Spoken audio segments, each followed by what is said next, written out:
வணக்கம் மேடம். வணக்கம். பாஜக மாநில முன்னாள் தலைவர் அண்ணாமலை வந்துட்டு மும்பையில் பிரச்சாரத்தில் ஈடுபட்ட போது என்ன பேசினாரு, எதற்காக தாக்கரே ஃபேமிலி வந்துட்டு கடும் கண்டனத்தை தெரிவிச்சு வந்துட்டு இருக்காங்க மேடம்? வணக்கம். உங்களுக்கும் உங்கள் நேயர்களுக்கும் வணக்கம். முதல்ல அட்வான்ஸ்டு போகி வாழ்த்துக்கள். தமிழ் தை திருநாளாகிய தமிழ் பொங்கல், சமத்துவ பொங்கல், மோடி பொங்கல் எல்லாம் சேர்த்து எல்லா பொங்கலுக்கும் வாழ்த்துக்கள். இதில் முக்கியமாக தெரிவிக்க வேண்டிய என்ன விஷயம்னாக்க, பாம்பே முனிசிபல் கார்பரேஷனுடைய எலெக்ஷன், சிட்டி கார்பரேஷன் எலெக்ஷன் நடக்க போகுது. அது வந்து சாதாரண பார்லிமெண்ட் எலெக்ஷனுக்கு ஈக்குவலாக அதை பார்க்குறாங்க. ஏன்னா அதில் வந்து கிட்டத்தட்ட ஒரு 30 வருஷத்துக்கு முன்னாடி அதனுடைய பேரை தான் மாற்றிட்டாங்க, பாம்பே டு மும்பைன்னு. ஏன் அதுக்கு இவ்வளவு முக்கியத்துவம் பார்த்தீங்கன்னா, அதனுடைய பட்ஜெட்டை பார்க்கணும். அந்த பட்ஜெட்டுக்கு எவ்வளவு ஒதுக்குறாங்கிறது முதல்ல கவனிங்க. அதில் தான் ரொம்ப முக்கியத்துவம் பெறுது. அது வந்து இங்கே சென்னையை பொறுத்த வரைக்கும் 8000 கோடி தான், பெங்களூருக்கு 15000 கோடின்னு சொல்கிறாங்க. இதுக்கு வந்து கிட்டத்தட்ட 90,000 கோடி என்ன சொல்கிறாங்க. ரொம்ப பெரிய அளவில் பட்ஜெட் சொல்கிறாங்க. அப்படி இருக்கச்ச இது வந்து 30 வருஷமாக இந்த மும்பைங்கிற பேர் மாற்றி நடந்திருக்கு. இந்த இப்ப நம்ம அவரை வந்து திரு அண்ணாமலை அவர்கள் முன்னாள் தமிழக பாஜக மாநில தலைவரும் தற்போது பாஜகவின் தேசிய குழு உறுப்பினராகவும் இருக்கிறார், பொதுக்குழு உறுப்பினராகவும். அவர் வந்து அந்த பிரச்சாரத்துக்கு அவர் போய் பிரச்சாரம் பண்ண சொல்றாங்க. இதுக்கு முன்னாடி கூட பாராளுமன்ற தேர்தல் கூட போயிருக்காரு. இப்பயும் வந்து போயிருக்காரு. போன போது என்ன ஆகுது, ஒரு இடத்துல வந்து பிரச்சாரம் முடிக்கிறாரு. அவர் பார்த்தோன்னா வந்து கராட், தமிழர்கள் தாராவி, தமிழர்கள் பெரும்பாலும் வசிக்கிற இடங்கள் எல்லாம் பிரச்சாரம் பண்றாரு. பிரச்சாரம் பண்றச்ச ஒரு பேசுறச்ச சொல்றாரு, மும்பைங்கிறது வந்து ஒரு மாநகராட்சி, ஒரு தலைநகரம் மட்டுமல்ல, அது ஒரு உலகளாவிய பெருமை பேசக்கூடிய இன்டர்நேஷனல் சிட்டிங்கிறாரு. இன்டர்நேஷனல் சிட்டி இது சொன்னதுல என்ன தவறு? ஏன்னாக்கா இன்டர்நேஷனல் சிட்டிங்கிறது வியாபாரம் வந்து பெரிய பொருளாதார நகரம் வந்து மும்பை. அந்த மும்பைக்கு வந்து இவ்வளவு நாள் பாடுபட்டு இந்த அளவுக்கு உயர்த்தி விட்டுருக்கிறது அங்க இருக்கிற ஆட்சியில இருக்கிற சிவசேனா சொல்லி அவங்க சொல்றாங்க. சமாச்சார் அப்படின்னு சொல்லிட்டு மும்பை சமாச்சார்னு ஒரு குஜராத்தி தினப்பத்திரிகை இருந்து.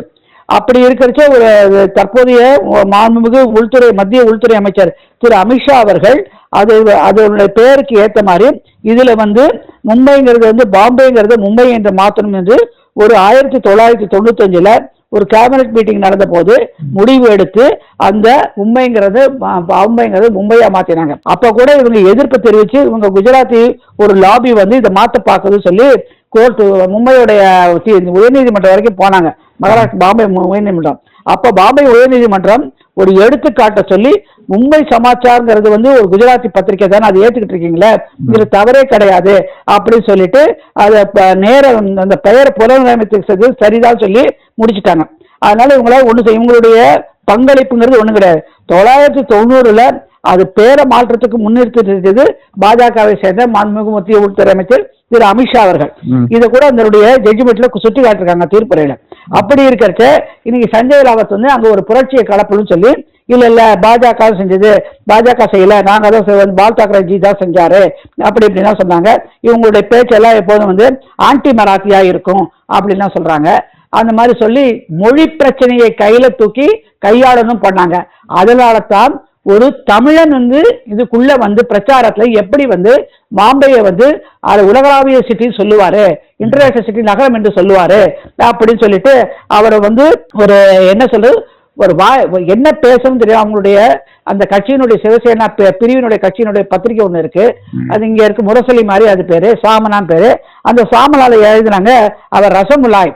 யாரு? நம்ம தமிழக முன்னாள் பாஜக தலைவர் திரு அண்ணாமலை அவர்கள் ரசமுலாய் என்று கூப்பிட்டாங்க.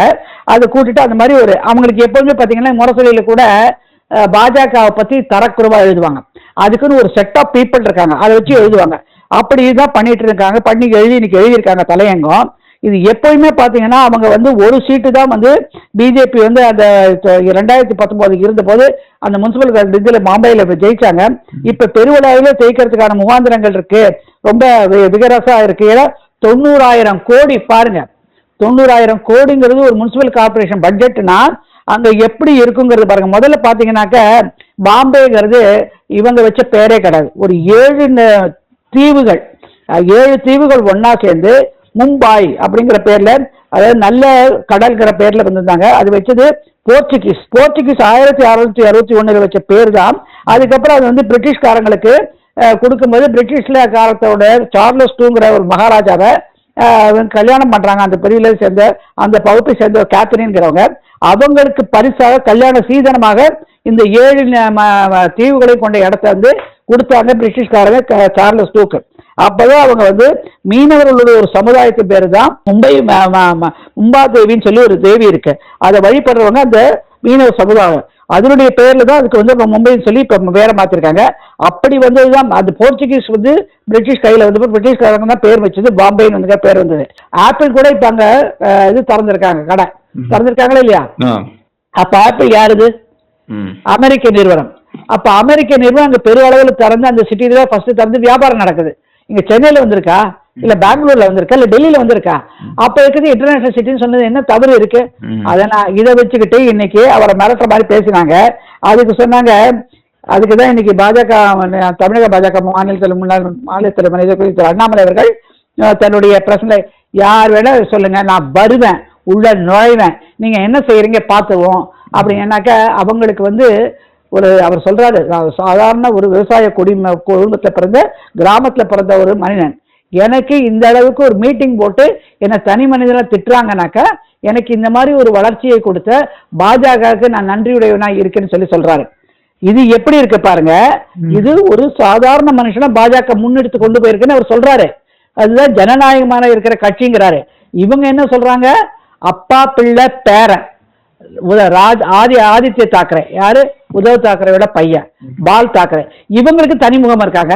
பால் தாக்கரே ஒரு பொது சொத்துங்க, அவரு அந்த சிவசேனா மக்களுடைய பொது சொத்து. அப்படி இருக்கிறச்சு அவங்க வந்து அப்பாங்கிறத வச்சுக்கிட்டு பேசுறாங்க. இது வந்து ஒரு துரோகி அண்ணாமலைங்கிறவர்லாம் பேசியிருக்காங்க. இதை வந்து எதுக்கு மராட்டியில இருக்கிற மக்கள்லாம் வந்து கண்டிக்காம இருக்கிறான்னு கேட்கறாங்க. ஆனால் பாஜக வந்து அதுல எது தவறு இல்லைன்னு சொல்லிட்டு அது தற்போதைய அதனுடைய முதலமைச்சர் அவர் வந்து தெள்ள தெளிவாக சொல்லிட்டாரு. ஆமா, இது இன்டர்நேஷனல் சிட்டி தான், இதுக்குன்னு அவர் மராட்டி இல்லைங்கிறது சொல்லி எல்லா மொழிகளும் எல்லா நாடுகளை சேர்ந்தவருக்காக தான் சொல்லியிருக்காரு அப்படின்னு சொல்லியிருக்காங்க. அதனால நம்ம என்ன சொல்றோம், இதை வன்மையாக கண்டிக்கிறோம். இது காலப்போக்கில் வந்து நாட்டுக்கு என்ன செய்ய போறோம், என்ன பண்ண போறோங்கிறது தேர்தல் பிரச்சாரத்தின் போது இவங்க கையெடுக்கிறது இல்லை. யாரு I.N.ல இருக்காங்க. ஒன்லி திமுக என்ன ஹிந்தி திருப்பு, அடுத்தது தமிழுக்கு வளர்ச்சி. ஆனா தமிழ் வளர்ச்சிங்கிறது திராவிடம் கிடையாதுன்னு தெரியும். ஆனா திராவிட மாடல் தமிழுக்கு எதிராக பேசுறது. அதே மாதிரி அங்க மராட்டி ஒன்று முக்கியங்கிறாங்க. ஆனா மராட்டி முக்கியம்னாக்க அவங்க ஹிந்தியும் பேசுறாங்க. அப்ப ஹிந்தி பேசும்போது அவங்க என்ன இருக்கிறாங்க, மக்கள் எதுவும் சொல்லலைங்க. ஒரு 10 பேர் ஆட்சிக்கு வரணும் வாக்கு அரசியலை வச்சுக்கிட்டு இந்த மாதிரி பேசுறது மக்கள் வந்து இதெல்லாம் இப்ப கண்டுக்கல. இப்ப பாத்தீங்கன்னா பராசக்தி படம் வெளியில வந்திருக்கு. இது அந்த காலத்து 1967 இருந்து ஹிந்தி எதிர்ப்பு அந்த போராட்டத்தை பேஸ் பண்ணி அந்த படம் ஓடுதா, இப்ப ஓடலன்னு சொல்றாங்க. அதெல்லாம் மறைந்து போன சமாச்சாரங்கள். மொழி வந்து ஒரு தடை கிடையாது, மக்கள் ஏத்துக்கிறாங்க எல்லாம் கத்துக்கிறதுக்கு. அப்ப வெளிநாட்டிலிருந்து வந்த மக்கள் வந்து வேலை செய்வதற்கும் வெளி மாநிலத்திலிருந்து மக்கள் தன்னுடைய உழைப்பை கொடுக்கறதுக்கும் அந்தந்த மாநிலத்தில் இருக்கிறவங்க ஏத்துக்கிறச்ச எதுக்கு மற்றவங்களை பத்தி பேசுறது? இப்ப நீங்களும் வெளி மாநிலத்தை போய் செட்டில் ஆறீங்கல்ல வியாபார நோக்கமாக. அந்த மாதிரி இது ஒரு பல மாநிலங்கள், பல மொழிகள், பல நாடுகளோட வியாபாரம் செய்யக்கூடிய இடம் தான் பாம்பே. ஏன்னா அது இயற்கை துறைமுகம். அதனால தான் அதுக்கு முதல்ல வந்து 7 தெருவுகளையும் சேர்த்து ஆங்கிலேயர் முன்னிலைப்படுத்தினாங்க. இயற்கை துறை கப்பல் வியாபாரத்து வழியா. இப்போ உங்க இதுல தானே இன்டர்நேஷனல் ஏர்போர்ட் பெரிய அளவில் இருக்கு.